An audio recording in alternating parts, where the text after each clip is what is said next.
And by the way, thanks for having me on the show. Oh, no, thank you. Thank you for showing up, man. I know the time zone for you guys is a little late. Yeah. Musicians. Yeah, it's okay. My kids never sleep, man. That's so. fair. You have No, it little... is. Yeah. They're like sleep zombies, man. They feast on sleep. Like I said, guys, thanks for having me on. Yeah. Well, thank you for being on the show, and thank you to Intercept Music for forwarding you over to us. They're great. Yep. We love them. Mm-hmm. So, Brent, I didn't know if you had a chance to do an intro. No? Not this time. I didn't have a chance to do an intro. So everybody, welcome to Sound Pollution. Today we have Billboard charting Michael Gilas with us today from Intercept Music. Man. Welcome to Sound Pollution. Thanks for having me, guys. Tell our listeners a little bit about your music. Well, I think my music is sort of a combination of yesterday and today in a way. You know, we brought in sort of, I think, some of the elements of what's been good in the past, sort of R&B background singers, and try to fuse that with more of a contemporary sound. So, and it's a work in progress. I think we're trying to keep it, you know, I was in the studio today. We're always kind of fiddling and fooling with stuff and trying to just get it right. You know, it's kind of like making a cake, you know, so to speak, pasta or something, but just getting it right. So that's kind of the sound. It's kind of yesterday and today in a way. Yeah, I would say that too. It has like that 90s contemporary pop vibe and then some of today's newer sounds. What's it like to make Billboard? Just inquiring minds who've been working so hard would love to know. It's really incredible. Really, it's sort of like, wow, you know, chest pounding. It's pretty incredible when I see my name next to, you know, Justin Bieber or, you know, Lady Gaga or something like that. You know, it's a pretty amazing thing when you come, you know, all those other names, Billie Eilish on the charts. It's incredible, you know. But sometimes, for a minute or two, I'll get very enthusiastic about it. But then there's the other part of me that goes, well, we got to keep going. This is, you can't rest on this. I'm constantly trying to make it better. I'm very insecure that way. You know, being forthcoming here, it really is very, very tough sometimes. It's great and it's not great at the same time because you keep raising the bar. And to stay there, it's pretty tough. And you see the competition; it's fierce. But you're a hustler too, right? You're out there doing it, and so I think that drives it too. You're just a hustler, from what I gather. You're going to be out there going for it anyway. So regardless of what, insecurities or any accolades you may or may not get, I think you're just kind of driven in general. Would that be an accurate statement? It's very true. I'm very driven. Look, I'm sure like you guys, you get up some mornings like, man, I don't want to get out of bed. I'm sure it happens to people, and it happens to me sometimes. I don't want to listen to another piece of music. I don't want to play guitar. I don't want to write songs. I mean, come on. It must happen to you. It happens to everybody with every job you have. I mean, this is a job, but there's something still that pushes me on, that kicks me in the ass, so to speak. And I get up and say, come on, you love this. I love music. So this is what I do. It's not really who I am, but what I do. And I really love it. So I keep pushing. You're right. And I keep going after this dream, if you will. What's been your best moment so far going after that dream? Well, making Billboard the first time was really incredible. There's more than one time. Okay. Yeah, 3 times. Oh my God. All right. Well. Also, the first time I heard the disc jockey say my name and announce the song, that's every songwriter, I think, and everybody who ever picks up a guitar or ever writes a song, I think that's what you want. You want to be on the radio. You want, right? I mean, you want some disc jockey to say your song and your name. It's wow, right? Where were you at the first time you heard your? I was home. Oh, nice. I was home. It was later on in the evening, and I pushed. You know how you can go and listen to other stations. You can actually, and I did that, and I clicked on it. Disc jockey was on. This is Michael Gilas working with the rain. Oh my God! That's crazy. it's almost like it's somebody else. Yeah. In a weird way. You know what I mean? Like it's not you. You know, it's like some other person you're listening to. That's what it sort of becomes. I know if you kind of understand that in a weird way. It's like it's somebody else, not really me. Yeah. But you kind of get used to it after a while, sort of. It's surreal is what it is. It is. Can you remember the songs that were played before or after your song? Yeah, I think the before song was "The Birds of a Feather." Oh wow, Billie Eilish. Oh wow. Yeah, that's a big song, right? Yeah.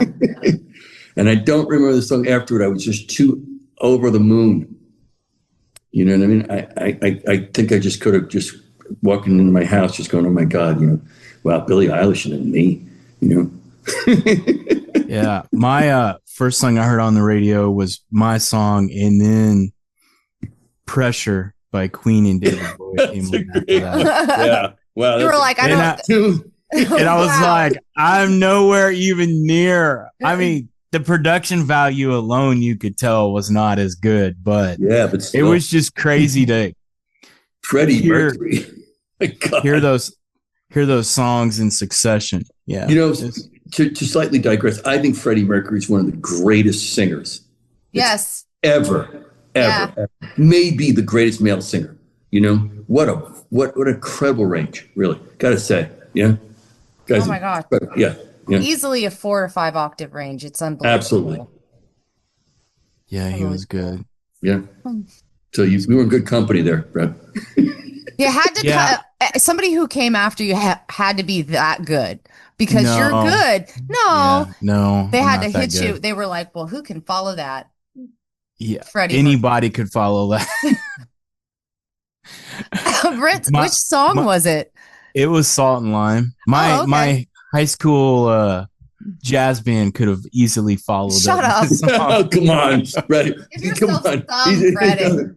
Oh my God, self-degradation here. Oh, I do the same thing.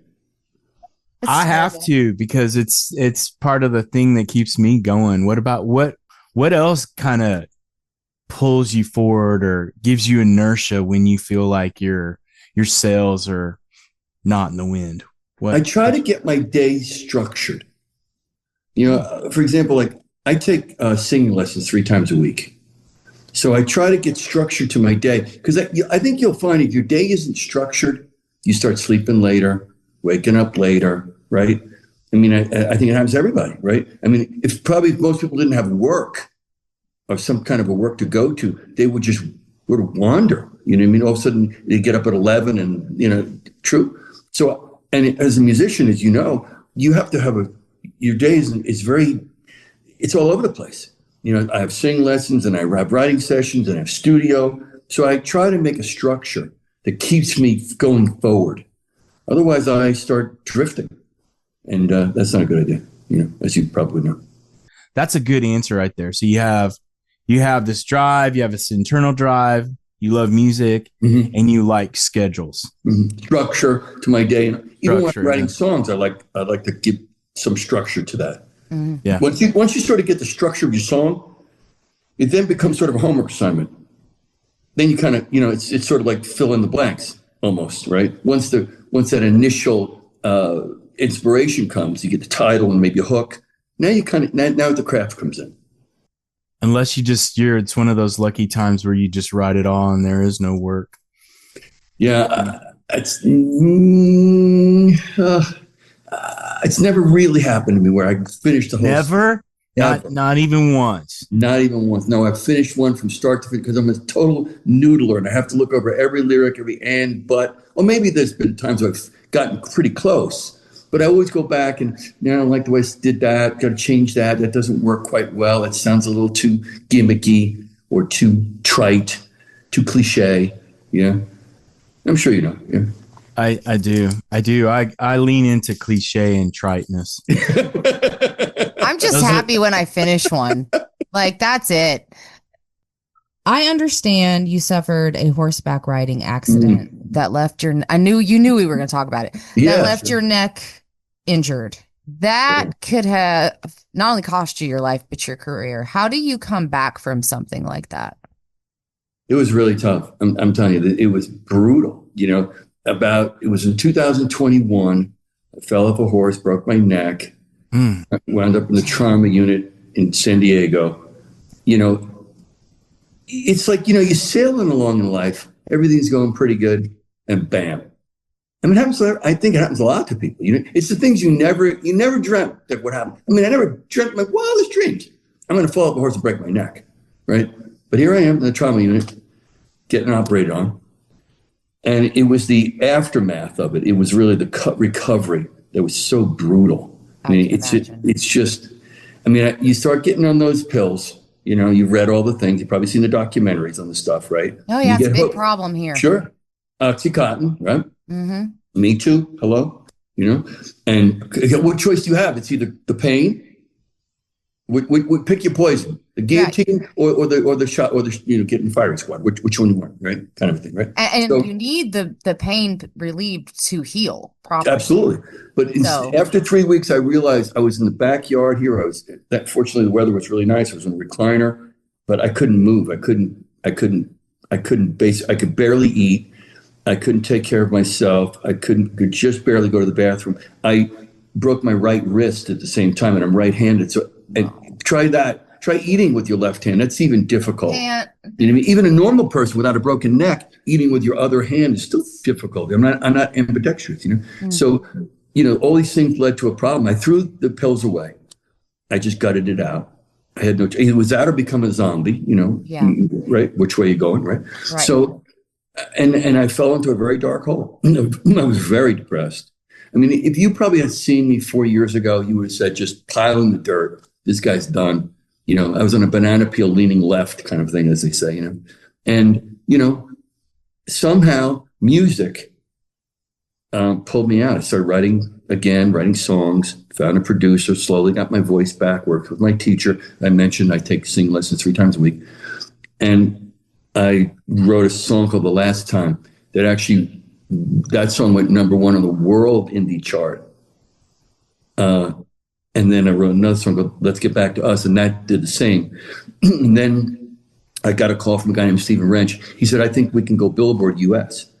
But meanwhile, I was still healing and really in still a very big hole, still trying to pull myself out. And I don't think if music had been in my life, I'm not sure I'd be here today. I'm not totally sure. That's how far in a hole I had fell. And, I can relate. I never could really relate before to people with trauma or addiction. Unless you're really in it, it's hard to relate, And like I was just saying, you guys, you're going along life, it's pretty good. And boom, you hit an earthquake. And you're really faced with a tough situation. So it was either sink or swim. As far as your injury goes, how did that impact your voice, and how did that impact your ability to play your instruments? Well, I couldn't play the guitar. I broke my right wrist, so that was over. And I had to, and so I couldn't play for about a year plus. So kind of when I got back to playing, I almost had to reteach myself. That was tricky in itself. But I got it back, and my voice came back fully. When I first started, hitting high notes was very difficult because if you ever notice, you still use your neck for a lot of stuff. Like getting up, even, or swallowing, or any of those things. You need your neck, and since it was such a broken and healing, it was pretty tough. But I got my voice back. Now and that's where it was not easy though. I won't say. And I won't tell you that every day I was Mr. Positive and I was running around here going, hey, I'm going to be okay. It wasn't the case. I mean, there were some days I was really, oh my God, I don't know if I'm going to make it, But, somehow. And I propelled myself up, found a manager who was really great to me, Stephen Wrench, and we got a team together. And here we are, me and you together now, Billboard. I think it sort of segues into the first song I want to talk about, called Working with the Rain. Mm-hmm. Did you write that after the accident? Because it feels like it. Yeah, I wrote that with two guys, actually three. Kent Wells, who produces Dolly Parton.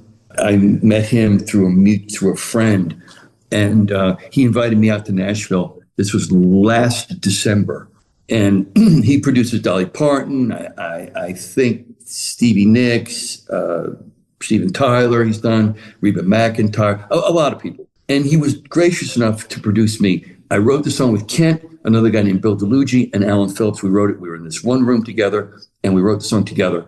And we recorded it right there, basically, the next day. I stayed in Nashville for about 3 days. We recorded the song, and we put it on the radio, and you saw what happened. It debuted actually number 21, which is, quite a thing. That's crazy. And then went to number 13. So, but Kent I have to give Kent a lot of credit. He did a beautiful job producing it, along with Alan Phillips. And I really like the hook. I really like betting on sunshine and working with the rain. Yeah. That is a great hook. That's a good play on words. Did you write that, or was that one of the other guys? I think Kent Wells wrote Betting on Sunshine. I actually remember when we were doing it, we were saying a bunch of stuff, and then Kent blurted out, "How about Betting on Sunshine?" I went, "Yeah, that's it." Yeah. And you kind of know it when you kind of, I don't know if when you're kind of in them, when everybody's writing different stuff and different lines, like, yeah, that's it. That's the line. And, I think the four of us contributed pretty equally to that song as we got into it. Yeah. The hook. We actually changed the bridge later on. Actually, when we recorded it, we did a lot of fiddling with it. It's not like you guys know, it's always sort of changing and morphing until you kind of get it right. Yeah. But like I said, Kent Wells, great job on this.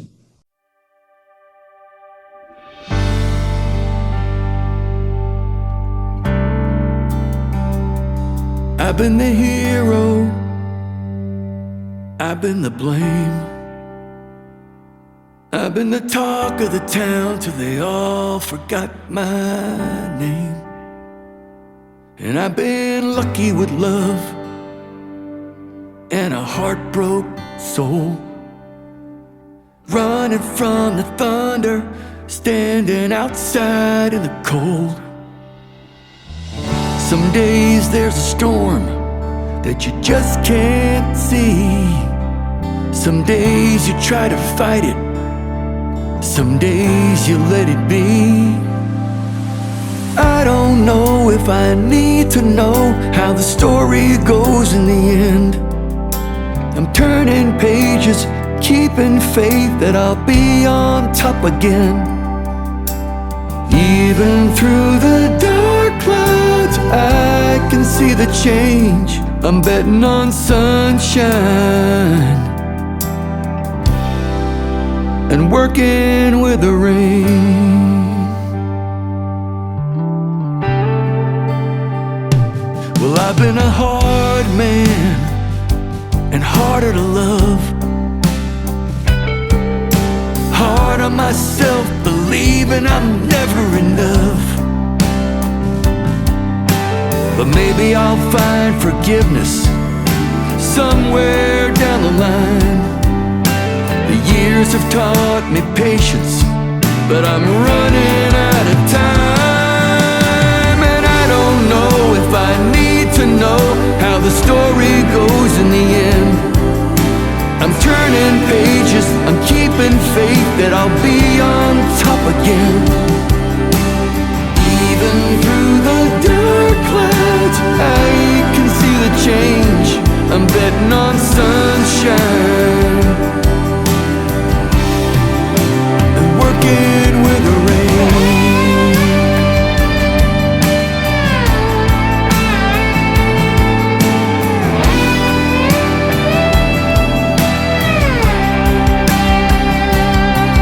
Let the heavens open wide and wash this sinner clean.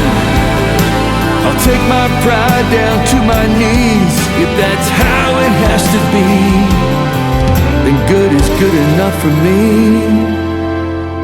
I don't know if I need to know how the story goes in the end. I'm turning pages, keeping faith that I'll be on top again. Even through the dark clouds, I can see the change. I'm sunshine, and working with the rain, working with the rain.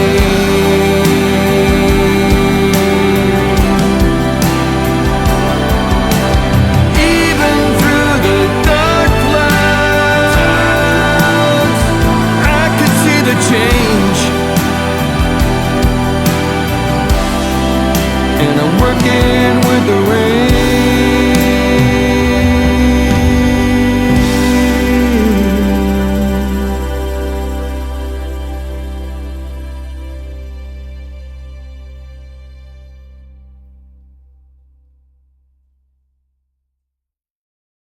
You talked a little bit about your songwriting process and co-writers. What do you think makes a good songwriter?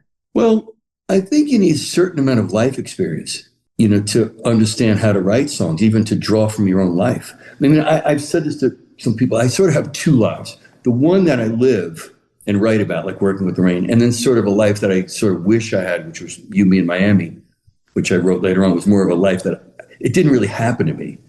I wish it happened to me, but it didn't. I didn't meet a girl in Miami and have a romantic day and evening. That I actually went home. By myself. So yeah. So these things. But I think songwriting can also, if you can let yourself have a fantasy life, if you will, as a songwriter, plus your own life, and bring those together. That's kind of how I do it. Sometimes it's very real. Sometimes it's what I would like it to be.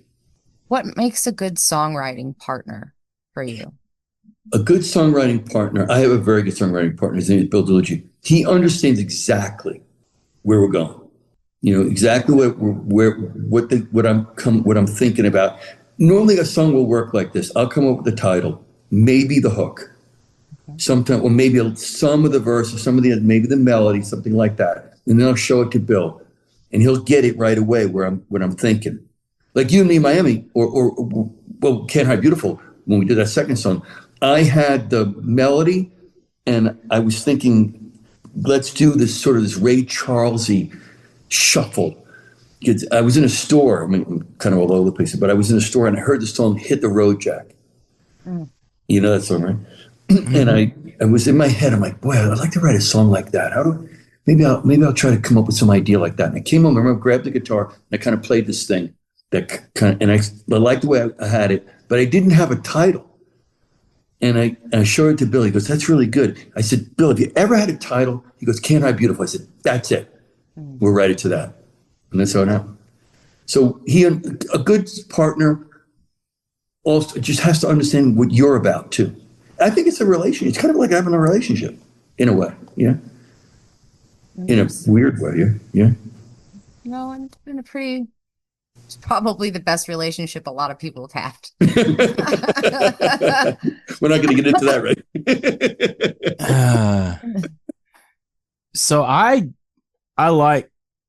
couldn't decide which song I liked more. I actually think this is my second favorite out of the three that were kicked over. Which one? Can't Hide Beautiful or Working with the Rain? Working with the Rain. Yeah. I think that was the second, because it's just a hopeful song. It's light.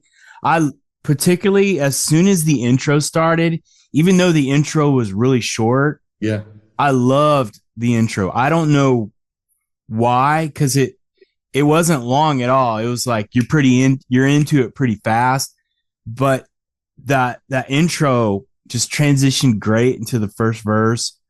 Your vocal grit on that is just really nice. And then you have this great soulful falsetto that you flex in that. The first chorus was good, but the second one was the best because you did this great build into the second chorus, I think it was. And then you have the greatest thing of all, which is a guitar solo. So, oh yeah, who can complain about a guitar solo? No one can, except for maybe a keyboard player. But so here's my question.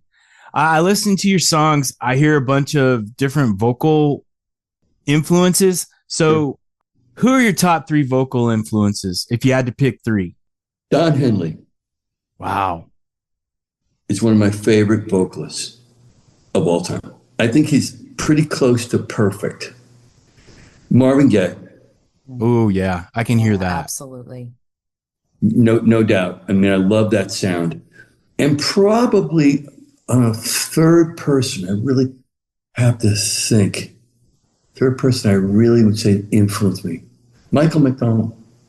Oh wow. Okay, yeah, no, I kind of. Although I sound nothing like Michael McDonald, I love the sound.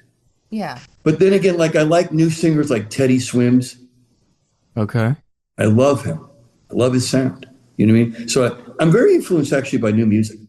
I listen to it a lot. I actually don't listen to a lot of older music anymore because I want to stay more current. And since in my DNA is stuff from the 90s and 80s, I would think, that's sort of, I kind of know that music. I mean, if you cut me open, you'll probably find, a Pearl Jam song in here or something like that, Blood Type or something, So Blood Type Nirvana. Right, yeah. That's funny. That's funny. But yeah, I know what you're talking about because I actually go seek out new music. Or if I go, hey, I want to try to write something and I want it to kind of sound like this. So I try to go find someone that's doing that if it's not in my wheelhouse. So that's cool. So we talked real briefly about Can't Hide Beautiful because you talked about like the songwriting process on that. Mm-hmm. What do you have to say about that song? Because I figured you'd like that one. Nice vocal tone. That was the first one I heard, and I thought right out the bat, nice vocal tone. And then I got distracted because I started thinking about your voice because I can't help myself when I'm listening to music. I just go wherever I think the music's going to take me. But the cool horn part in the chorus, I love horns. And that I was going to say the same thing. I wasn't expecting the horns. I like the bridge and then the breakdown coming out of the bridge. I thought that was nice. So here's another question I have for you. If you had to choose between being a vocalist or an instrumentalist, what would you do? If you could only do one. I prefer being a vocalist. Wow, really? Yeah. I like singing a lot. Singing is very physical. And it's very difficult. And the weird part about singing is you never know what you got that day.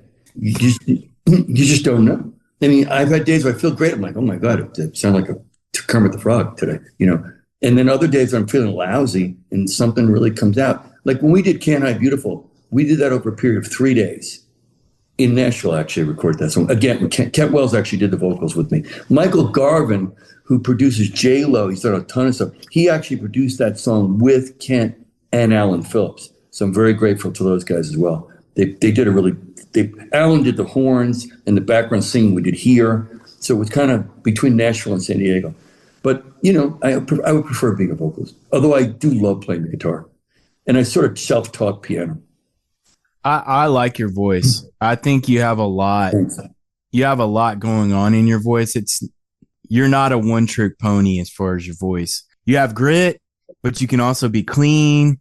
You have a fairly low voice on top of that, but I didn't know you could go really high until I heard Working with the Rain where you had that falsetto. And I was like, woo, that's slick to be able to do that. He tricked me. I thought he was a baritone or maybe a bass one, but I was wrong. So anyway. That particular part, Kent Wells worked with me on that. And he said, look, this is what I want. And by work with you, do you mean he ran up and kicked you? No, he was on the other side of the glass going, this is what I want.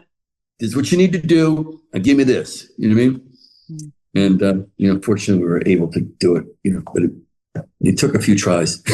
So what does that discussion sound like when you're talking about it? He's like, okay, this is what I'm thinking. Like, for example, my producer will either he'll go, I want to hear what your ideas are. So I'll do my ideas. And then he'll either go, I like that, or please don't ever do that again. So what is that conversation like when he's like, hey, I'm hearing this. I'd like for you to try this. How does that conversation go? Because you had to change where your voice is sitting to be able to hit those notes. Uh-huh. So how did he explain that to you so you could actually physically manipulate it to get that to that part? Well, he said to me, listen, this is what I'm thinking on this part. I think we need to, well, actually, when we were writing the song, Bill DeLuigi said, I think this is a falsetto part. And Kent goes, you're right. And I went, oh man, I got to figure this out. Yeah. So actually, Kent said, I think this is how I want you to do it. Try it like this. You know what I mean? And then let go, so to speak. I mean, I know how to do falsetto, but he said, you got to make it believable. It's got to work with the rest of the song. So we kept going over it. And he said, no, change that. Try it like this. Actually, at one point in the song, Kent brought these candles in and lit these candles in the room with me. He said, I think you need atmosphere here. And it worked. Smart. Yeah, it was a great idea. This, the interesting thing is, when I work here with Alan Phillips, he's a different kind of producer. And I'm sure, Brett, if you work with different producers, they talk differently to you. Alan's more, do it like this, but sing it like this. Kent's a little bit more, try it like this, let it go, see what you get. Kent always says, we're looking for lightning, we're looking for magic right now. That's what we're looking for. And Kent will do it over and over and over and over. I think we did some of those parts 30, 40, 50 times.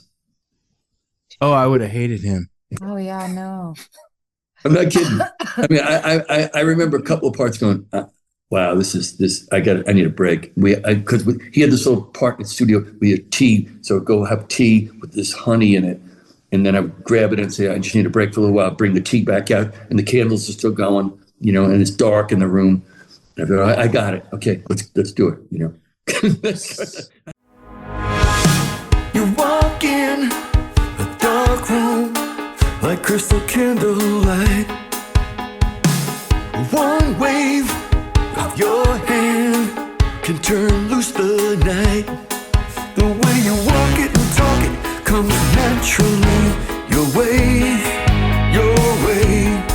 You're Mona Lisa with secrets right behind those shades. Whoa,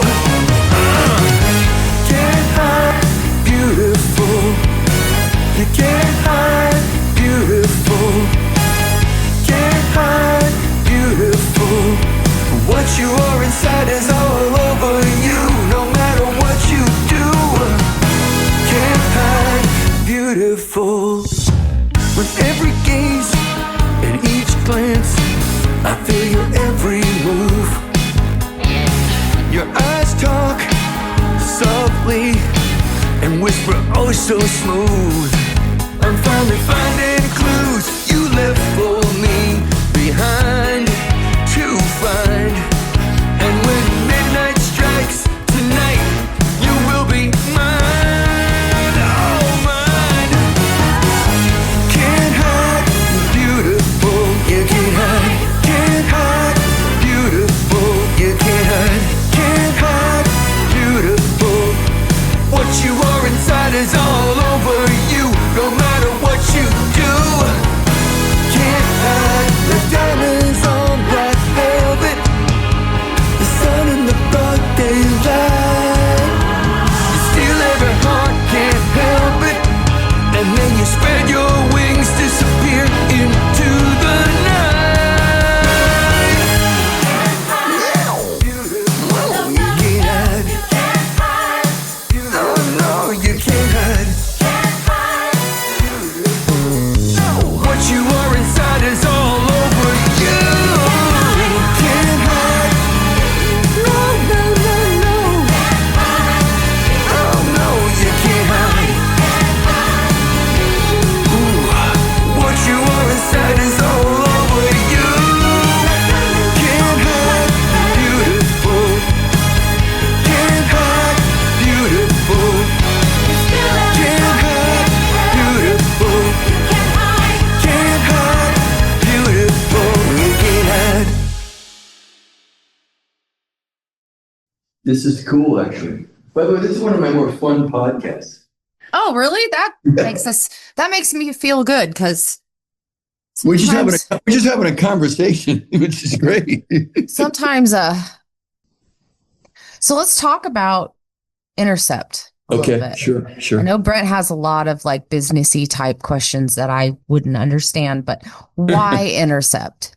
Well, My lawyer, his name is Alan Jacoby. He's in Miami. Also, good job having a lawyer.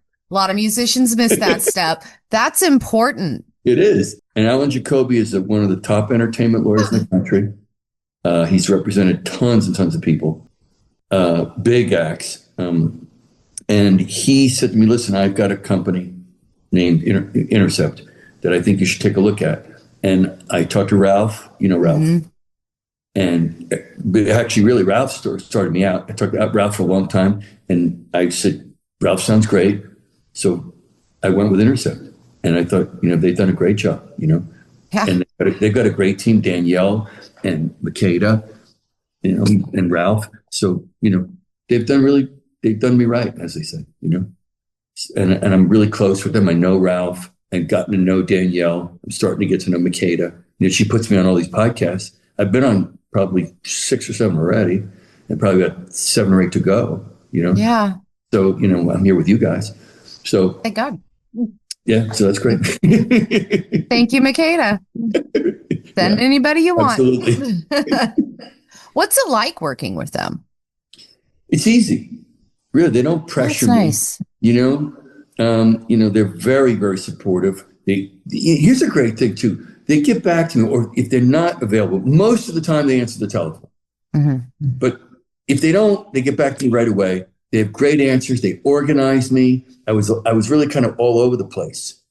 And that was nice, especially Danielle. She did a great job organizing me. So I have to really give those guys a lot of credit because we were kind of all over the place.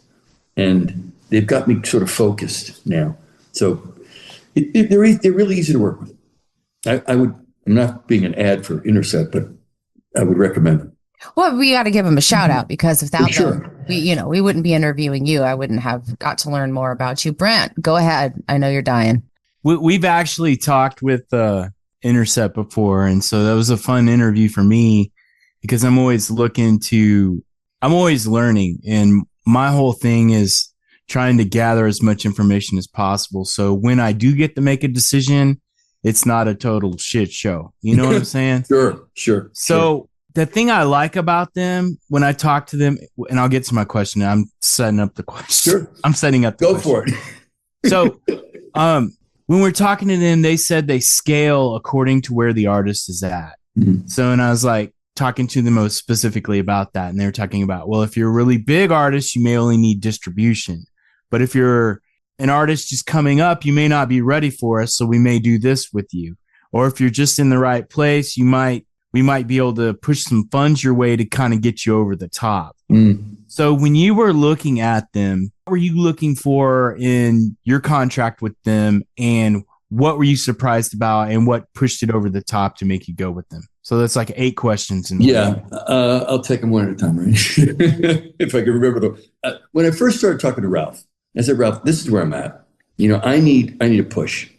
How do we get me from here to this next level? I'm not asking you to put me to the top level just yet. How do we get here and keep pushing the level, right? And keep growing, right? Keep getting fan base, all the things you need to put together, right? Plus we need the videos, plus we need the YouTube, plus, and all the things grow. He said, look, I have a team. We can get you to the next level with us. And they have, I have Danielle, we said Makeda, all the podcasts, all the YouTube. He said, but there are things you're going to need to do to help us. And some of those things, I at first wasn't thrilled. I think we've discussed it. I'm not crazy about social media. I'm not crazy about doing videos, but we got to do them. He said, you just got to do them. You got to learn to like them. And after a while, but you have to help us help you. So I've gotten better at that. Although I wouldn't tell you I'm great at it yet. As far as, and then an Intercept, they have a plan to roll out. They said to me, we need 5 songs done, complete, an EP by basically January 1st. We got to have it because we have to keep releasing songs every 28 days or else you're not going anywhere. So they put the gauntlet down and I have to meet that. I will. And I'm working on that pretty hard. And that brings you back to that structure you were talking about earlier. Exactly. You got to have that structure. Yeah. They're helping you with that. Okay. So in a weird way, I think the more structure you have in that sense, it sort of pushes the creativity. I mean, no, I have to get that done. Look, they said, look, got to have a song every 28 days, which means you got to, perform. You got to write songs. You got to get in the studio. You got to do this. You got to do this. You got to do this to have what we need. So that's a pretty song every month. Yeah, the pressure's on every month to get that done. But I kind of like it because otherwise, like I said earlier to you guys, I think you drift. I think you're all over the place. I was talking. I'm going to just slightly digress about this. I meet a lot of people. I talk about self-help books and all these kind of things. You meet, right? The 7 laws of blah blah blah. How to become happy, how to become successful, right? And I think it comes down to basically one question: what do you want? And I think when you answer that question, everything else takes care of itself. If once you answer the basic question, what do I want? And that's why I said to Ralph, this is what I want. And he goes, okay, then we can get you there, but you got to help us. And that's what I really love about Ralph. He's helped steer the ship, if you will. Yeah. Makes sense? Yeah. Yeah. Brett, kind of answer it for you? Sort of. This is going to sound like dorky, but I'm interested in your operational structure and how that, your structure and then how it interfaces with other, like your record. Sure. I'm a dork when it comes to the process. I am too. And so I'm a total nerd. I'm a nerd, total nerd. I tell people that all the time. I'm like, musicians are nerds. We're crazy. Totally. I mean, we're I play fucking chess, nuts, but we're nerds. I play chess. Yeah. It's a total nerd thing, right? Besides writing songs. So how much more nerd can you get, You could write code. We've interviewed some people. That was their day job. Right. Stephen Wrench is my manager, and it really centers around him.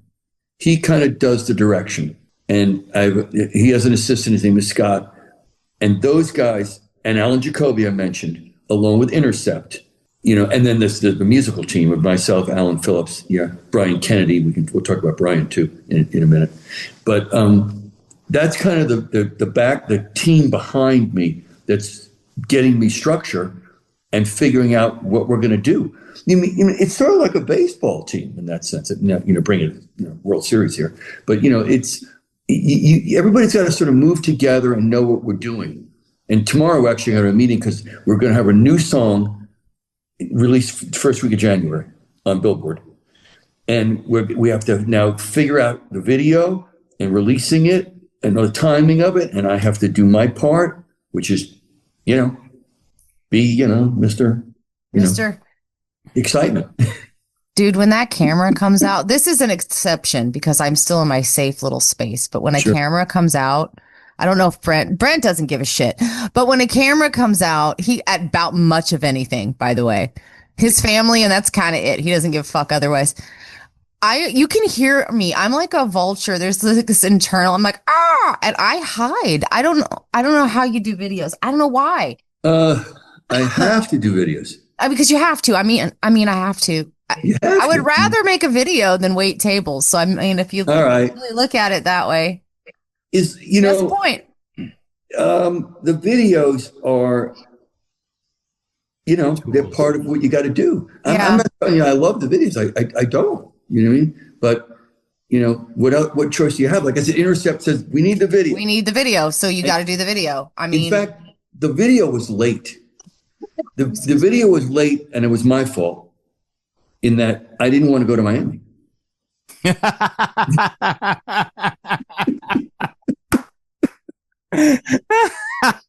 Sorry, I wasn't expecting that. Sorry. No, I didn't want to get on a plane. I thought maybe we could do it here in San Diego and make it look like Miami. That was my first. I mean, that's what I'd have thought. I'm like, a palm tree. I said to the director, I did. I said to his name was Jason. I said, Jason, he's done a lot of work with Netflix and a lot of people. I said, Jason, listen, can we shoot it in San Diego and make it look like Miami? Nobody has to know. And he came back just like this. He goes, no. Shit. I said, because I dragged my feet for 2 weeks. I do love Miami, by the way. It was just the idea of getting on a plane. That's the whole process. Oh, God. Yeah. The airport. Come on. Yeah. Putting your bags on, checking in the hotel. Right. I mean, but if I was going on vacation, with somebody, it would be fun. Miami's a great town. But to pick up by myself, trek all the way across the country, shoot the video. So then finally I called Jason one day. I went, okay, let's go. I went, when? He goes, next weekend, I'm free. And that's how it happened. I flew out to Miami. We put it together, and we actually did that video on the fly. He goes, what do you think we should do now? I said, I think we should do this. We should do it. He goes, okay, let's do that. He said, I said, I think we should rent bicycles. And that's what happened. We didn't really have a plan. The whole video, we just were winging it. So. Well, it doesn't look like you did, so it's great. That would have freaked me out, dude. Yeah. I would have been freaked out with not a plan, but we had really very little plan going into it because the weather messed things up. It was pouring rain. That's true. Yeah. Right. So we had to really kind of improvise. The whole thing was an improv. And in the end, it turned out, it looked like we kind of knew what the heck we were doing, but we really did. It doesn't look like you didn't. That is so cute. In the end, it looked like we were doing, but we really had no idea. That's just cute. We did. I'm like, all right, let's go for it. Well, let's talk about that song a little bit. You and Me in Miami. Mm-hmm. That was another co-write. What? It was a co-write with Bill DeLuigi. Okay. And I had wrote the song 2 years ago, a little longer, and I shelved it. And I wasn't really sure about it. We had a bridge and we had a different. I'm sure you guys know as songwriters, sometimes the song just wasn't working. I didn't really like where we were going with it. And I just kind of left it alone. And then finally one day I was listening to it again. I said, I went to Alan Phillips and said, Alan, we should do this song. I think we should make some changes here. And then I showed it to Bill. We sort of redid the lyrics. And then we had it the way we wanted it. And then it took then we produced it with Brian Kennedy in LA. But the song is really about a guy and hope that, he finds romance. I may know how you guys write songs, but I sort of write songs as the guy telling the story about, I'm just sort of playing the role. I'm singing about this guy almost. I'm sort of the narrator of the story. So this guy goes to Miami, meets this girl, and Miami is the mistress. Miami is the backdrop that sees this romance unfold. And that was kind of thing that, there's romance, there's hope, there's something magical about Miami in that particular moment.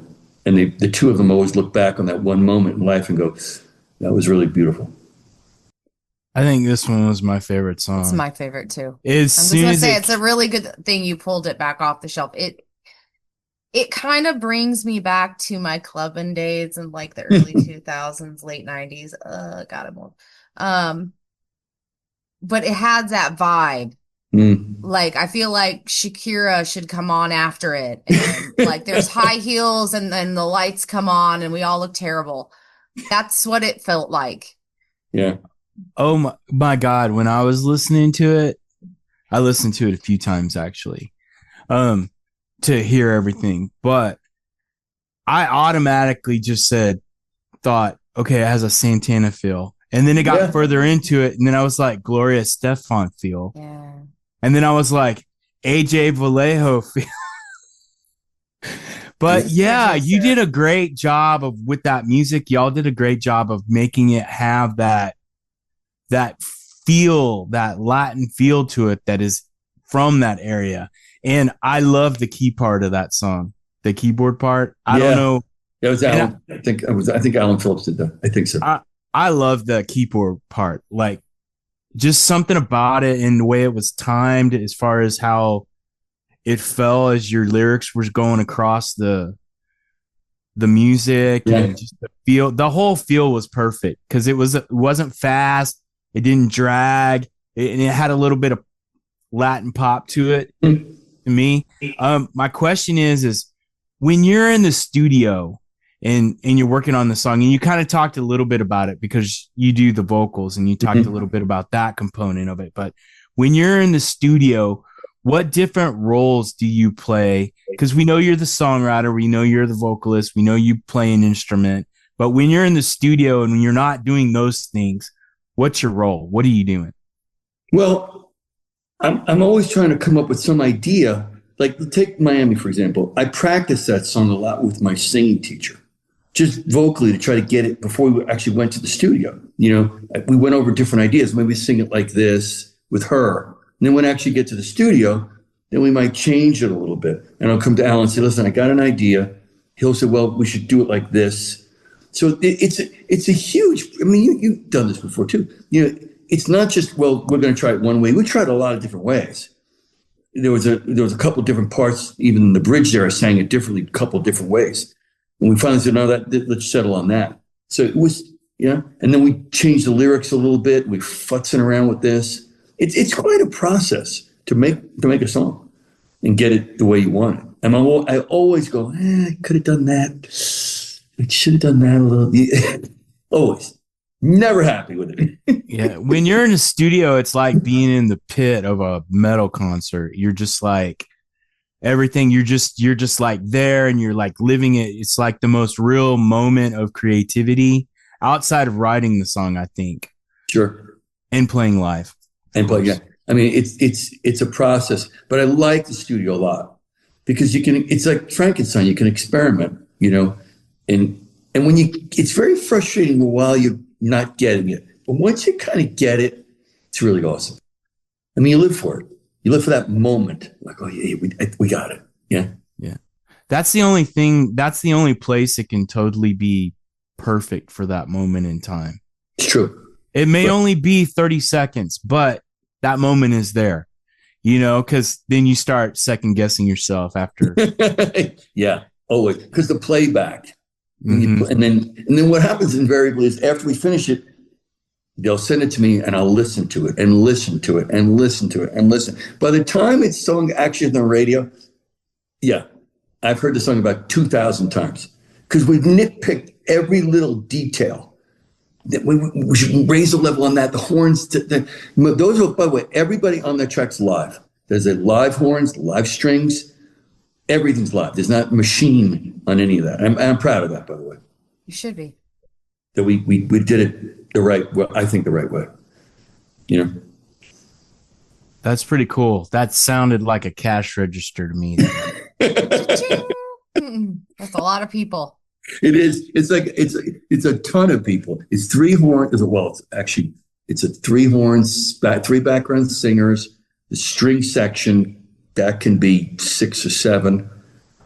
Yeah. You're doing the numbers too, right? You adding that up, Brad? Can you imagine? I can't imagine being an artist going in the wrecking crew. Oh. It's like your studio people. Sure.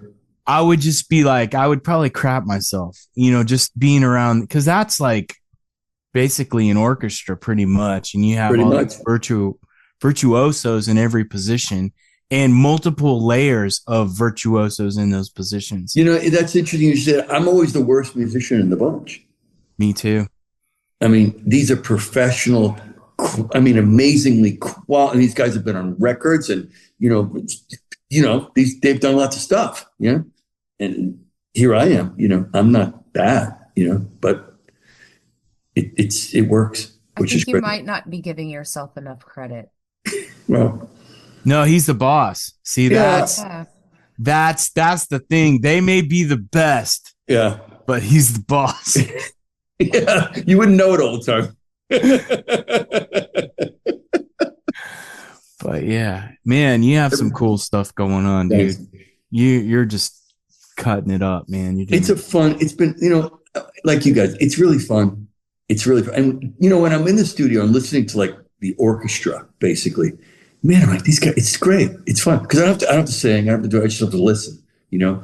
And that's a lot of fun. Just being in attendance, even with the background singers. These are really strong singers, you know? Professional. They're not with no auto tuning here, you know, so to speak. Yeah. Mm-hmm. I mean, they bang on it, you know.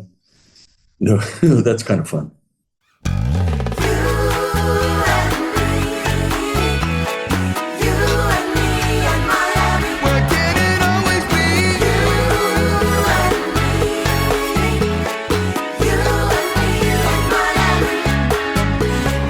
Two stranded strangers strangers in an airport bar. You said hello and you had me. A warm summer storm like I've never seen before, made for you and me in Miami. The rain kissed the night as we slipped downtown. Your full moon kissed me madly. You said love's a mystery, but not to us three.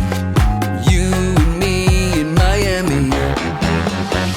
You and me in Miami, in a world so cold and cruel.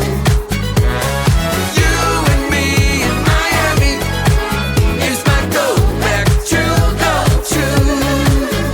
Like the ponies in Pompano, we raced in the night and gave it a run for its money. Then a long shot wind came blowing in for you and me in Miami. You and me in Miami, in a world so cold and cruel. You and me in Miami is my go-back to go to.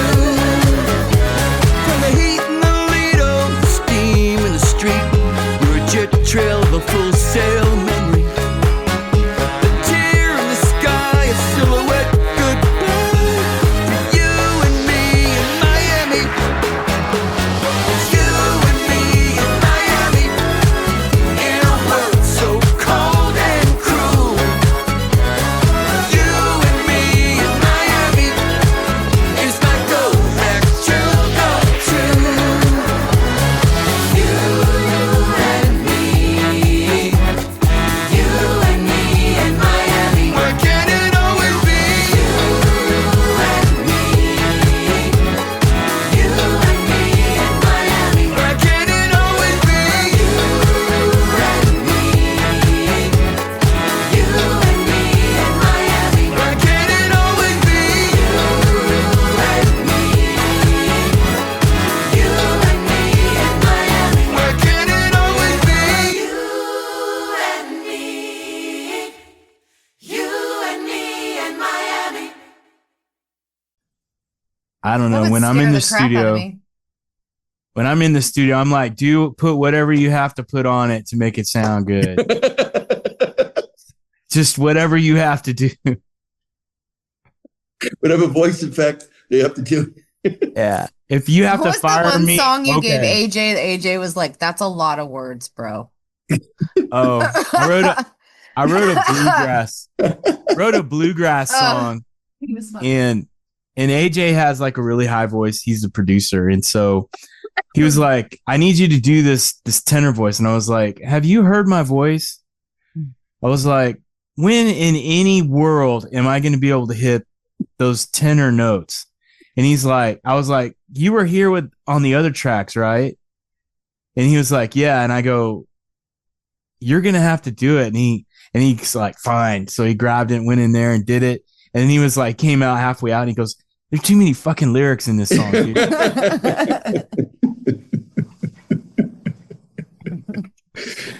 You know, we do stuff like this too. We're always joking around. We have a good time.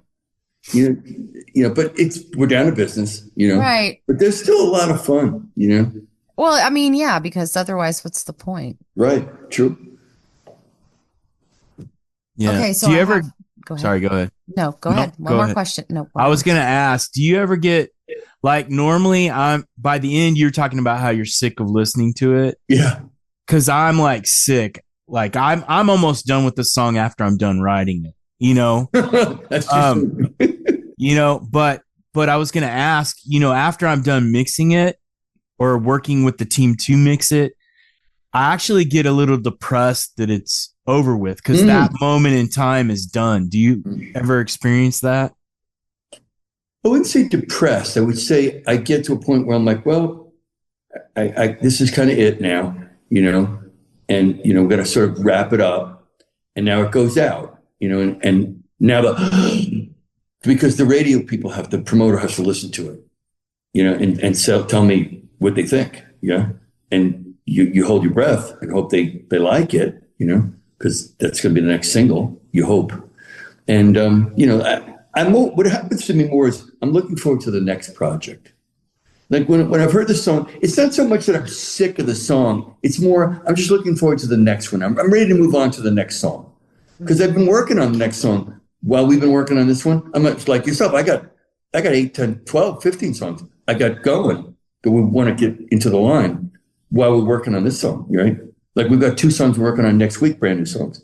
So, and we just keep, it's kind of like a conveyor belt.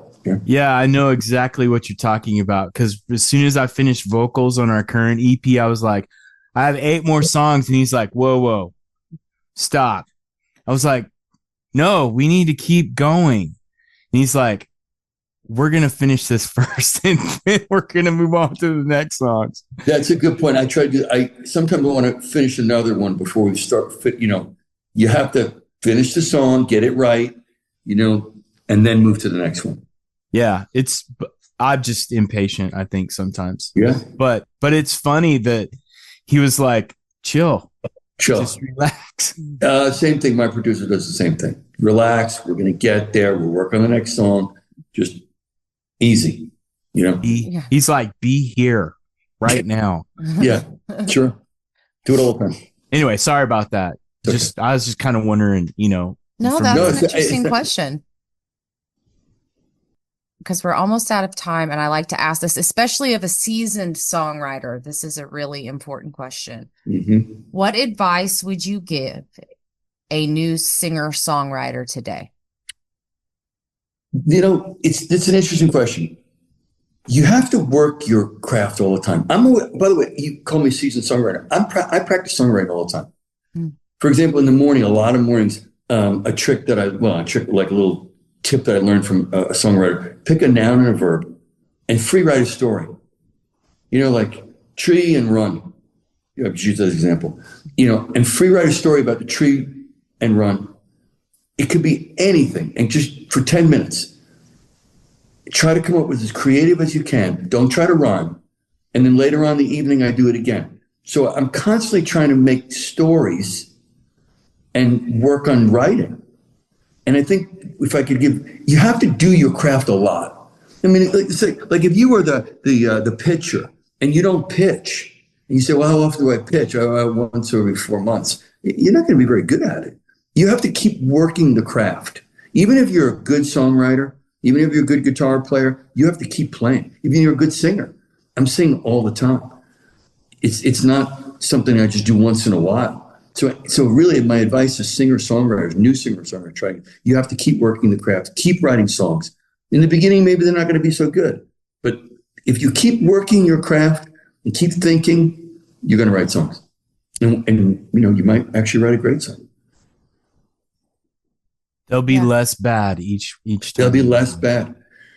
And you'll learn from those and ask people to give you real, not just friends that are going to blow smoke, give you real criticism, come back and say, I've had my producer say, I don't like that line, or I think you should rework that. I'm great with that. Tell me the truth. I think that's the best way to get honest, good feedback from people that understand, even people that aren't musical. Just let them listen.